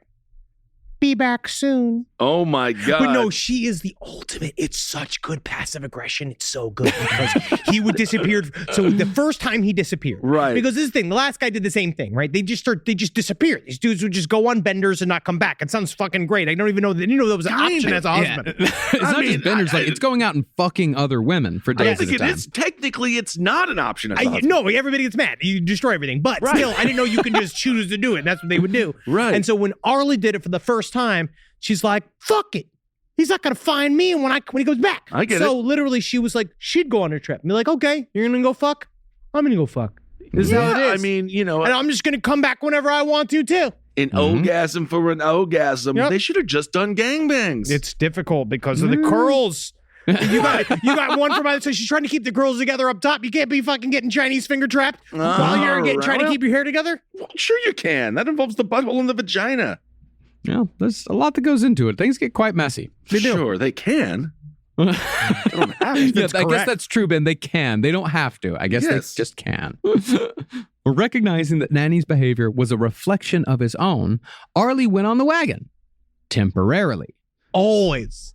The damage, however, was done, and their marriage settled into a years-long cycle of Arlie's binging followed by Nanny's dark moods, and a whole lot of sex with strangers from the Lonely Hearts columns in between. But Christmas of 1952, for some reason, was different for Nanny. Again, that switch flipped. It's Christmas. Yeah, it's stressful. It is. Well, that's the thing. It wasn't about stress. Nanny had murdered her way through her first couple of families, so she didn't get a lot of Christmas cards from her daughters. And this Christmas, the urge to start over for a fourth time began to swell once more. Because it started with that thought. It did start with the thought of like, no one remembers me at Christmas time. It's very sad. No one cares about Nanny, even though I kill and I kill and I kill. They don't know it for sure. They don't have evidence. They don't have any They don't have any evidence. fucking evidence. I just say send a they Christmas shouldn't card. be thinking about it because when it comes down to it, what you need is evidence. I mean, for it to be considered to be a crime. to be honest with you, I think you have to become very close to your mother if you know that she kills everyone who gets distant, because just you got to stay in her good graces. Or you stay very, very, very, very far away. Nanny You has stay a very long far away. reach. Because the reason why Nanny kills when she thinks that you're a burden. She kills when she thinks that you're getting a little bit too attached. And that's the trick to the narcissistic personality mode or whatever it is, the version of it, which is, that's the thing, is that she does want your attention up to a point. Right. And then she finds you needy and you also have to get away from her. Now you have to die. So there is no, either way, you're going to be dead. Right. If you get too close to Nancy. I'm just saying, send a card. Send a card. Well, after spending months in a deep depression worse than any Arlie had seen before, Nanny suddenly snapped back to her well-coiffed self. I'm so sorry. I was just so sorry. As you could tell, I made my curls stiff again. Yeah. And she apologized to her husband for her behavior with her specialty, stewed prune pie. Oh, yeah, give me that prune. It is just this concept of, it's like, I'm fine with prunes, right? Like They're fine. I'm neutral on prunes. Yeah, They're I'm good with for the prunes. body. They're good for the bowel. But a whole plate of stewed prune pie, which must look like literal just shit. Right. Like it's just loose, brown. Well, if you have a nice crust on it or something. It's fine. Yeah. It's just, I'm not into it. I feel like it's a little bit, dates, I don't mind. I think dates are technically the fancy term for prunes. Right. Well, I think they're the prunes that were out in the sun for a while. But the thing about the prune is that what she had discovered is that it was the perfect cloak to arsenic. Because it's sweet and bitter. It's highly sweet, highly bitter. And after eating a slice of prune pie, Arlie went to sleep and didn't wake up. The doctor subsequently declared death by heart failure, while Arlie's family consoled Nanny, not knowing that this was the second husband she'd personally put in the ground. And I'll tell you what, I'd dig the hole too if I could. Right. Just because that's fun as hell. Watch him go down there fucking permanently. Absolutely. Death by prune. No one likes that. But after Arlie's estate got settled and it was discovered that Arlie's will gave his house to Arlie's sister, Nanny discovered a house insurance policy that stated that if the house was destroyed, Nanny would get the payout. Nanny's what a fucking coincidence. devious, man. Yeah. She's even, and she kind of liked Arlie's sister too. Yeah. Like if she said that, she was like, "It's unfortunate how this works out that I'm involved." Like it You don't does have kind of to. feel like that because it's like I'm here, so I'm gonna do what Nanny does, and Nanny does whatever the fuck Yeah. Nanny won't. I see that. Oh, So yeah. unfortunately, you're gonna be just kind of swept up in that. Fantastic. Yeah. About a month after Arlie died, before the deed was transferred to Arlie's sister, and after all of Nanny's belongings were shipped back to Alabama, Arlie's house mysteriously burned to the fucking ground. Oh, It happens. no. It does happen. Where is the fire department? The phone. I should use the phone. Right. It's in the house. Where is the phone? It's in the burning house. Oh, that's good. I'm gonna have to walk to the fire department. Yeah, it'll aren't take I? you a while. Oh, my ankle is real hinky today. Yep. Oh, it's gonna take some time. Take just about enough time for a house to burn down. How dare you accuse me of I arson? actually didn't. I didn't. So, Evidence. okay. Now, Nanny did stick around North Carolina for a few months to take care of Arlie's mother, who'd been suffering from a long illness. But as it went, the illness took a sudden turn for the worse after Nanny took over care and started Arlie's mother on a diet of stewed prunes. Okay, I'm just going to say this. Let's bring COVID into it. Death results, right? Please, great. If you That's what this has been missing. This is terminal 4 cancer. You're dying, right? And then you get COVID and then you die and they say, maybe it's COVID's fault, right? Yeah, sure. The mom was going to die. And Nanny, yeah. She was helped. But she helped. She did it too. She didn't have to pay for anything. Was this death by Nanny or death by long-term illness? This was death by Nanny. Also, why aren't we blaming the fucking prunes a little bit? I have never defended anyone so much in my... but I know she's a murderer. It's because you want to marry her. I don't want to marry You her. just want to be dispatched in that way. There's a part of me that is envious of the time period when another state was really A getting different away. country. You Yeah. could get away. Yeah. Within months, Arlie's mother passed away, and Nanny moved back to Alabama after the funeral, several $1,000s richer than when she'd left. After that, though, Nanny, oddly enough, temporarily switched from Black Widow to Angel of Death. Of course, Angel of Death being another common trope amongst female serial killers. It's the idea that they are a god that is bestowing the gift of death to terminally ill people or people that they believe should not be suffering any longer. Right. I think Angel of Death is far for Nanny. I do think that murder just became habitual. You think so? It became habitual, and it really has become a practical way for her to make things simpler for her life. Right, indeed, habitual. A habitual. Emphasis there on kind of the middle term. She is Israel Keys. She is everything that people wanted Israel Keys to be. Yeah. She really is like... She's an extremely dangerous human being. Wow. And everybody around her eventually dies. Right. Well, following her move back to Alabama, Nanny's family wrote letters begging her to visit her sister Dovey, who'd fallen ill from a wasting disease. And you know, Dovey's like, don't invite Nanny here. I feel like I'm getting better. I feel like I can turn this around. Really, Duffy. I mean, that's kind of what I'm thinking, man, is that they know that people die around Nanny. That when Nanny comes around, people go into the fucking ground. So like, why don't we just, why don't we write a letter to Nanny and just let Nanny I heard you say you want to invite Nanny. I'm still alive. They're hiring her. That's what they're doing. Yeah. Nanny agreed, and after a week of care, she decided that Dovey had to go. Dovey, you know what's coming, right? I just feel like, look, I can get my legs moving again. Yeah. Well, after Dovey complained of constipation, What did I hear? I think I know the cure for that. Let's put up the prune signal.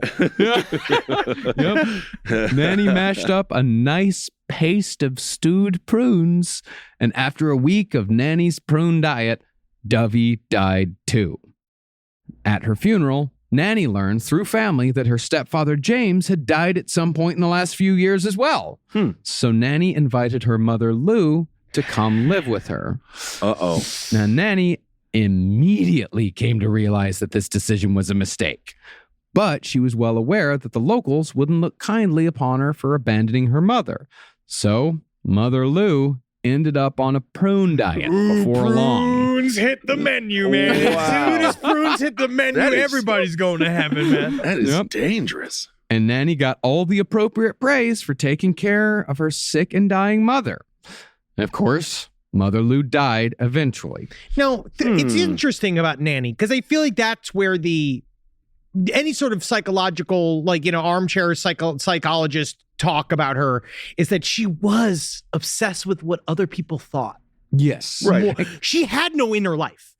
Everything was inconveniences and fantasy to her so the inconveniences to her fantasies, what she believed her life was supposed to be, and this unattainable way, the thing that she was searching for that was just never gonna fucking happen. But she still believed that she needed to kill and kill and kill and kill to get that life. But also at the same time, she loved the societal points of look at what I've done in this moment of grief. I take care of these people. So I do this. What are you eating first? One of Nanny's pruned pies, a sausage made by that psycho in Canada who ground them all up in there, or one of Hanson's out of Alaska. What are you going to eat if they serve you all food? Well, Robert Hanson's baked goods were the least affected by anything, and I'd eat his stuff. Yeah, you He definitely didn't ate his baked. Yeah, because people ate his baked goods forever. It wasn't a part of his thing. Yeah. Okay. He was just a baker. That was his cover. Right. And he was actually very good. So I would have eaten that. Fantastic. So he I won mean, that technically, Dennis Rader was very good at installing home security systems. A little too good. one. Yeah. Okay. It's just a job. just a job. Fantastic. Now, after Mother Lou's death, Nanny found that she had no personal connections left. Her parents were both dead. Her siblings and her children, what remained of her children, were deathly afraid of her. And her first husband, Charlie Braggs, was nothing more than a distant memory. She didn't even know where Charlie lived. Freedom. Charlie is the luckiest man that's Nobody ever gonna lived. get you. Nanny gonna do. She must be thrilled then. Yeah, this is exactly how she wanted it. She's untethered from anyone or anything that could hold back her pursuit of a romantic life. Finally, she's free. Yes. So she kicked it up a notch in 1953 and moved on from the Lonely Hearts column to a paid national dating service called the Diamond Circle Club. She's going from OK Cupid to fucking Plenty of Fish now. Oh, yeah. Well, it's 'cause she Wow. said there's a little bit of a reason because she's her hair's starting to show its age. She's starting to gain a little weight. She's doing these things. Sure. So she's starting to age, right? She's starting to age, and she knows that just her picture in a piece of pie is maybe not going to bring them in anymore. So now I need to up my game and show them all I have money. Right. I'm well landed. Classy I'll gal. suck your dick. Wow, that's even better. From this service, Nanny snagged a man named Richard Morton from Kansas, who, like all the others, talked big about romance in his letters. Dick Morton. I love that name. Dick Morton. Yeah. And she was mad because Dick Morton, he was unfortunately, which is, she's a murderer. She's Right. done infanticide, matricide, she killed all her families, killed all of her husbands. Patricide, all of it. Yeah. And then, but she didn't like Richard Morton because he was short. Really? And that's the real Did reason. he lie about that? No, you couldn't. No one cared at the time. She didn't ask him? No. Well, you want to know that answer. Well, the other difference was that Richard was wealthy. First rich man she ever snagged. And after a month, they got married. And this time, things were different, at least at first. Richard was sober, faithful, and devoted. But Richard was also kind of boring. See? And Richard was also clingy. See, this is the thing. Oh, So my now God. he's staying home and he's doing Nanny? all the stuff that she wants her to do. But now she hates it. Yeah. Because she's like, but you suck, though. The other guys, it was kind of fun. They ran away. But now I was used to having my alone time. She literally said that. It was like, I was used to being on my own, but now you're here all the time. What Yeah. do women want? What do women What want? do women want? Well, this wasn't a part of her romantic fantasy. She had this fantasy, and that's the thing. It's just the other side of it. Her fantasy hadn't worked out again. She didn't have the excitement. She didn't have the romance. It was just some boring, short, lumpy dump sitting in the kitchen waiting for her to finish a meal, and that's it. And of course, when Nanny started pulling away, Richard started courting other women. And again, in response, Nanny resumed her membership in the Diamond Circle Club, claiming to be a widow seeking travel and excitement after suffering through a boring marriage. I love diamonds, prunes. Right. I love going on a train. That's and I love awesome. writing letters. And do you suck dick by any chance? You wouldn't fucking believe what I do. Let's do it. Right? Let's I've get invented married. this new thing called sucking dick with my butt. Whoa. Yeah, I just do it. It's double crazy. married. Oh, yeah. At the same time, Nannie got her grubby fingers on Richard's finances and discovered that he was in quite a bit of debt. Uh-oh. The longer Richard lived, she figured, the more debt he would accrue, and the less likely an insurance policy would balance out Nannie's payout. And you know how that she got this jump on him, Kissel? How? Is that he was a late riser. And so she'd get the mail first. So she just would open all his mail. And so this is the thing I'm saying to you, Kissel, as a potential you're searching for a suitor yourself. I know that eventually, but I'm just saying that you might have to get up and check the mail first sometimes, because you never know when someone's planning on insinuating themselves inside of all of your financial life and then poisoning you. I hate mail. It gives me anxiety. Yeah, I hate the mail too. I hate the mail. Yeah. Well, either way, they can handle it.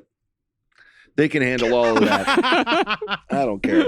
And so, after just 3 months of marriage, that's what boggles my mind, is that she killed for boredom so much faster than she killed for abuse. She dealt with abuse for years, decades.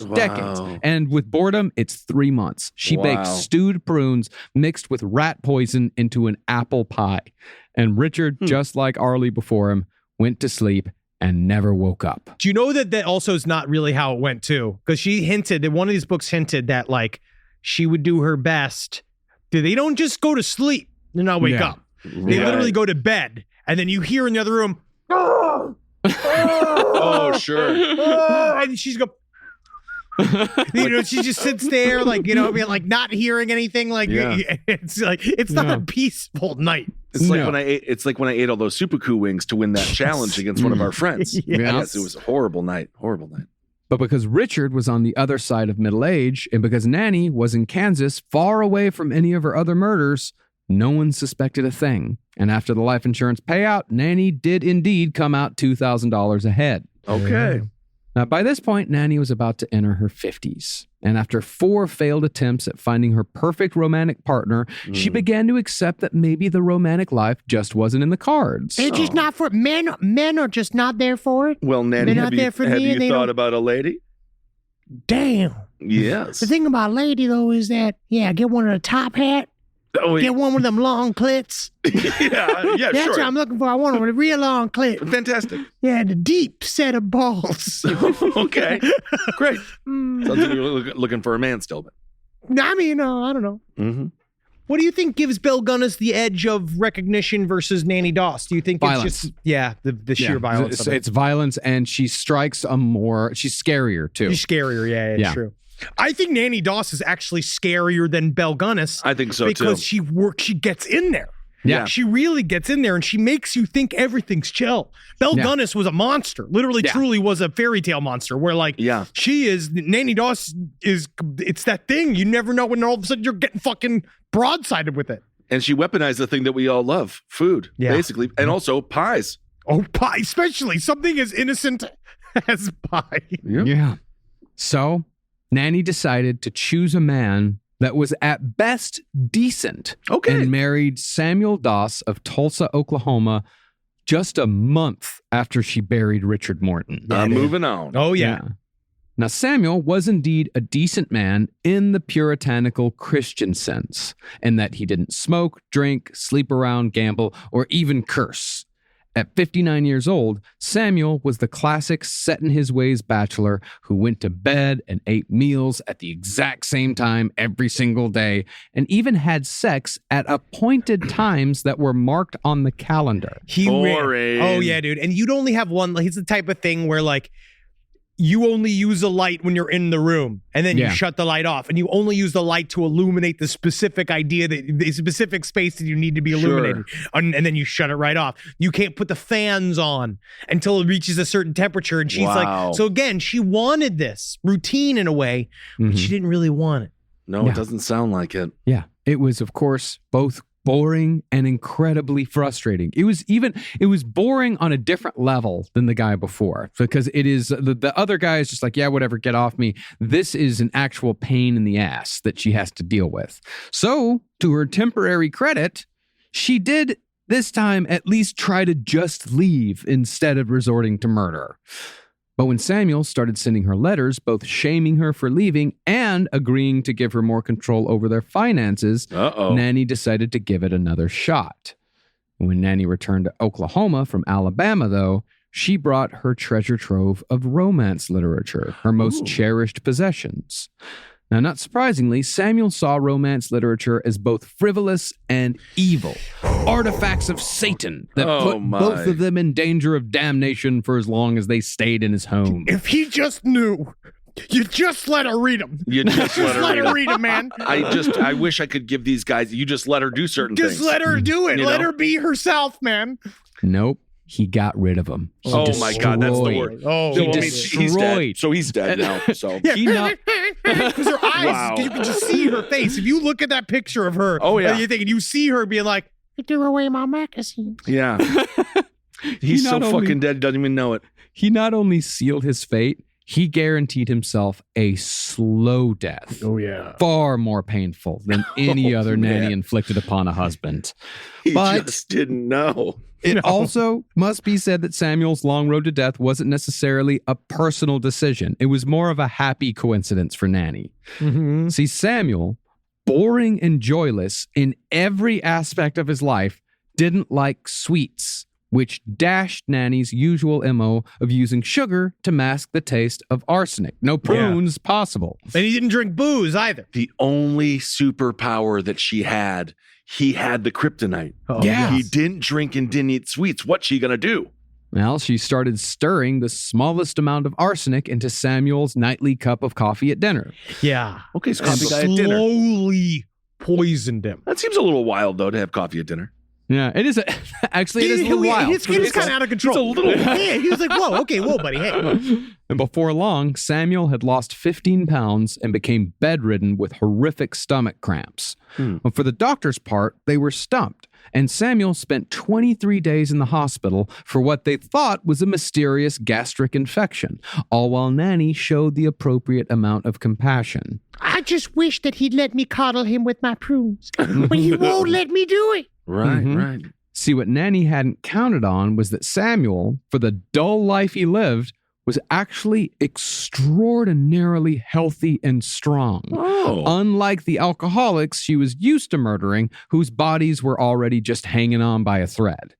So, when Samuel was finally released from the hospital and sent home after recovering from long-term arsenic poisoning, she said, "Fuck it," and dumped enough arsenic into his coffee to kill a horse. And Samuel died moaning in pain on the very night he returned home from the hospital. This seriously just has to end. It has to just end. watching you be like this is depressing me. So this is where she actually got a little carried away and a little bit lazy, dare I say. A little Well, but that's the Hey, thing. hey. But Nannie definitely would have gotten away with murder had she just given him all the arsenic at once in the first place, which truly makes me wonder just how many women around the world murdered their way through life before the age of mass communication.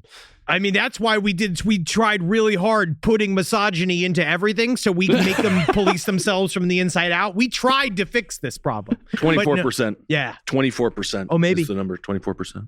24% of women murdered their way across the I can world see it. before the age of mass communication. 24%. My mother has, I think that she has this fantasy, but she's never done it.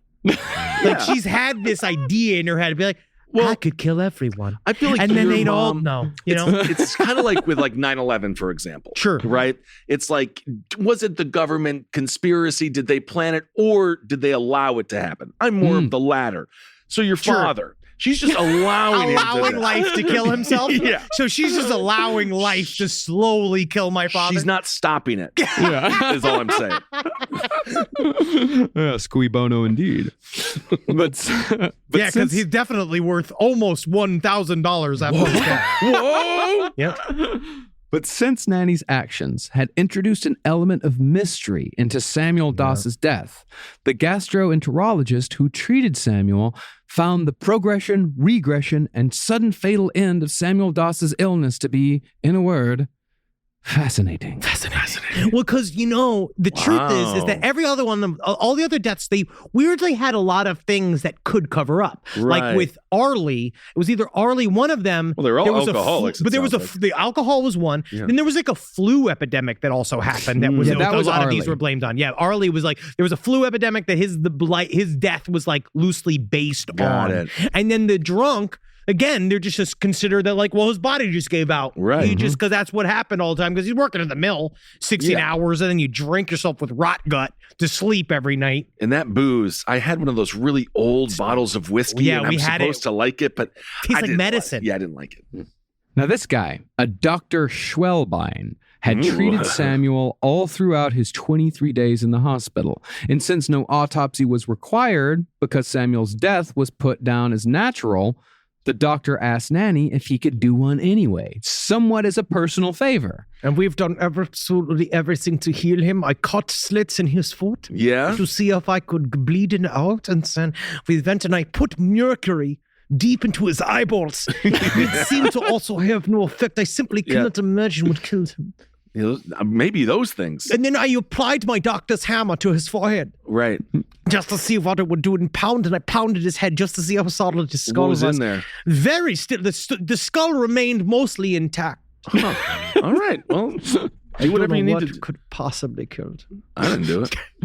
Now, Nannie probably would have said no to an autopsy, but Dr. Schwelbein asked Nannie in a crowded room.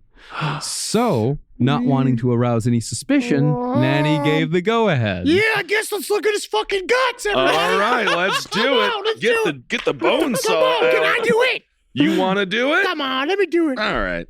Within minutes of opening Samuel's stomach, they found ample evidence of massive arsenic poisoning, and Nannie Doss was quickly and finally arrested. Whoa! Y'all got me. We got you on I this don't know one. what took you guys so long, but you fucking got me. I actually don't know what it took so long either.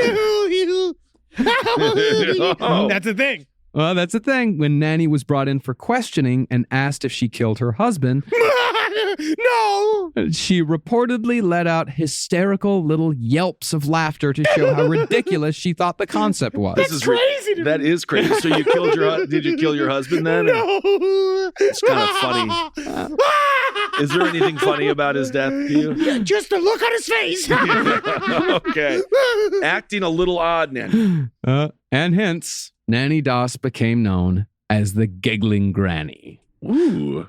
After hours of stonewalling detectives, though, a man named Ray Page stepped in and gave Nannie the hard way, easy way ultimatum. Hard way, we dig up every person who's ever died in your vicinity and test them for arsenic. And then when we find it, you hang. Easy way, you confess and spend the rest of your life in prison. Well, this is Omni. I watch a lot of police interrogation footage on YouTube. I love this shit. No, I do too. But a part of it is that, right? Because you want to develop a way out for somebody. You have to develop this thing. And this idea, and guess what? It's fake every time. But when they ask you, they say like, listen, help us out here. We can help you. Right. Like, Yeah. we're going to help you. We're going to get you through the system. It's not true. No, of course not. They just need to get the confession because a confession is the only way they can lock it in. Would They they need have- someone they can lock in a conviction. With the technology of the time, would they have been able to find the arsenic in these cold cases? Yeah, dude. It smells like almonds. You literally Even in- open it up but and it even just in some- reeks of arsenic. Even in some a deceased, decaying body? At Well, this they did point? it. He had just died. They absolutely did it, given the choice. And that's the thing is that they gave her the hard way, easy way thing. They're like, yeah, and we'll give you back your fucking your True Romance magazine too. Yeah, and, I fucking did it. That's awesome. dude, That's give all him my she magazine. technically wants. Yeah, that's all she wanted, and she chose the easy way. But she only confessed to killing the 4 husbands, even though it was pretty obvious that she'd killed many more people. The men were dug up, and they were found to be full of arsenic. But the children and the relatives were left to rest, if only because no one saw the point of digging them up too. And once police rifled through Nannie's correspondence, they found that she had already been courting yet another husband as she was in the process of killing Samuel.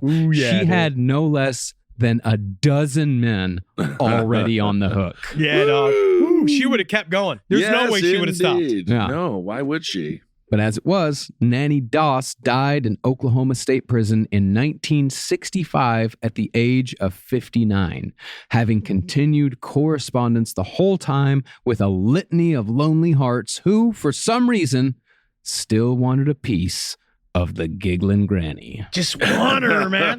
There's something fun about her. Nannie Doss. It is interesting. So she took her last husband who she killed, she kept his last name. Yes. Okay. I don't know why the last one. I think it's because the last one. I think it's just who she the- stumbled on. I think it would have been anyone's last one. I think she changed. Yeah, it would have been whoever she married. I think she changed her name every time. Wow. Yes. Well, look at that. Talk about someone who is loyal. That's why get someone who takes your relationship from 0 to 100 in just a couple of weeks. Because in no Always. way is that You can gonna trust lead them. to That what- means you can trust them. trust Absolutely. them. As You can romance. It's trust not them. a red flag. It's romance. It's red romance. flag because a heart is red like on a No. Valentine. That's No. correct. Great point. Also, That's make not a sure red flag. if you do have a murderer in your family, send them a card every now and again. Honestly, keep them in to keep a light in Distance. touch. Like an Insta post. Yeah, Every once that's in a while, it. give it a like. She's gonna be like, no, I'm still here. Right. Like you, Absolutely. loving your stuff. Don't kill me. Nannie Doss, one of the most interesting killers we've ever covered. What a story. There were some moments where you did feel a little empathy and sympathy, but then Yeah. you're right. I think she would have just continued to kill a bunch of people. Oh, yeah, And dude. it's very bad when you turn the prune on a human. I mean, I think that it's good to not trust prunes. They're disgusting. Well, no, they're good for your No, bowels. I like prune. I like dried prunes. Yeah, I'm okay Yeah. with them, but Yeah. still, Yeah. that's why you Give might me a- flax. Give me Also, a dehydrated prune. I like the delivery. taste. I would go with delivery for dinner. Oh yeah, Or yeah, Hello yeah. Fresh. Maybe this is a good time for a Hello Fresh Yeah. ad. You know what you do? Something You know that what's can't really be difficult to poisoned. hide poison in? A crudo, sushi. Great. That's Very a great difficult call. to poison it. Oh, yeah. It's just the mercury from the sushi. You will slowly die. Yeah, but that's different. You're earning that. You want that. Exactly. Yeah. Because it's a very expensive and slow way to die. All right. So we have a couple of announcements. Number one, Spring Hill Jack Coffee. You love it. We love it. I love it. We've got a new bean. There's Wait, a new what is bean. a new the bean? Mothman blend's got a new bean. It's absolutely fucking delicious. It is a little bit of a lighter roast, which I like. I think it's good for the morning time. And my understanding is the lighter roast has more caffeine. It does. It gives you a good jolt. It's going to get you powerful. So you honestly go ahead and check it out, but get some of those delicious new beans over at Spring Hill Yeah. Jack Coffee with that Mothman blend. It is so very tasty. You know we fucking love it. And those of you that have had it, know we ain't lying. That was very Absolutely. tasty. Love tried the it. Mothman We- coffee. Love the I think Mothman blend. Love every blend that Spring Hill Jack I makes. think the products that we are a part of are very good. They are fine. We try our best. They are fine. But no, but honestly, we don't normally endorse anything that we haven't already, unless it's it's one of these things we're forced to endorse. But the rest of it, we try it. Especially Yeah. if we're putting our name on it, we're trying it. We're involved in it. Absolutely. June 10th, Ben Kissel and I are going to be at a place called the Count's Den. This is in Count's downtown Den. Los Angeles, I believe from 6 to 8 p.m. That's We're going to be right. there. We're going to be signing comic books. We're going to be signing Slow Plumber. There's going to be some kind of in-store New York signing as well for Marcus, but we haven't scheduled that yet. We don't know what that is I'm yet. figuring that one out. Still in recovery mode over Oh, here, yes. so I'm taking it slow. I'm going to sign your signature, Marcus. I think go that ahead. would be great. And Go you just ahead. be him. Great. And you do just it. sit on a bunch of ketchup packets. Then, Yeah, Ryman Show. because my rectum bleeds. Yes. Your rectum bleeds. Oh, Folks, my he's got a rectum tomato bleeds. butt. Come on, folks. The Ryman Show live, Nashville, June 18th. Can't wait. Starting Can't 7 p.m. wait. Nashville Yeah. time. But we want to let you know if you cannot make it physically there, and we still want you there. We actually don't have that many tickets left for the in-person show, and I want you to be there. But Yes, please. if you can, and if you want to, if you're in from out of country, someplace else you can't get there, watch our live stream happening the same exact time. And you go to get those tickets at momenthouse.com/LPOTL. That's and you it. go get those tickets. It's gonna be so much fun. You're gonna hear a bunch of ads for it. And we're just so fucking excited. This show Yeah. is not gonna be a clusterfuck. No, Not it at won't be. Hell Not no, at all. Certainly not with 25 people there. No, But totally it's going to be fun. sober-minded But people. also remember, it's going to be 3 hours long. When you Yeah. go, it's going to be a full ass night. I We got a recommend- band. It's going to be Oh awesome. yeah, So- no, my cousin's band, the Urban Pioneers, are going to be Pioneers. playing. Me and Carolina are going to be doing one hell of a No Dogs in Space routine that we got worked up. That we're working up right now. We can't fucking wait for it. It's Ryman specific. Very Truly excited can't for wait. it. Fantastic. Truly can't wait. Fernando, Travis, and I will be doing a Top Hat thing. All the shows will be there that you love.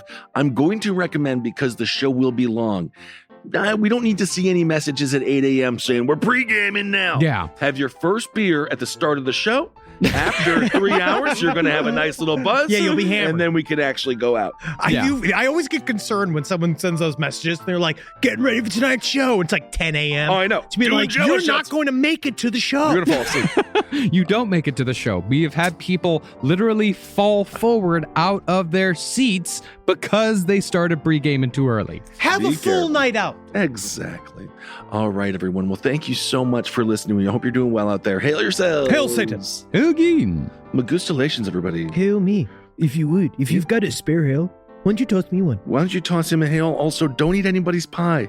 I mean, Unless yeah, you should. know if they're not going to kill you. Honestly, man, fuck it. Also, prune pie. Avoid prune pie, but if pie's going to kill you, it's going to kill you fucking anyway, one way or another. So just jump on it. Jump on that grenade. All right. This show is made possible by listeners like you. Thanks to our ad sponsors, you can support our shows by supporting them. For more shows like the one you just listened to, go to lastpodcastnetwork.com.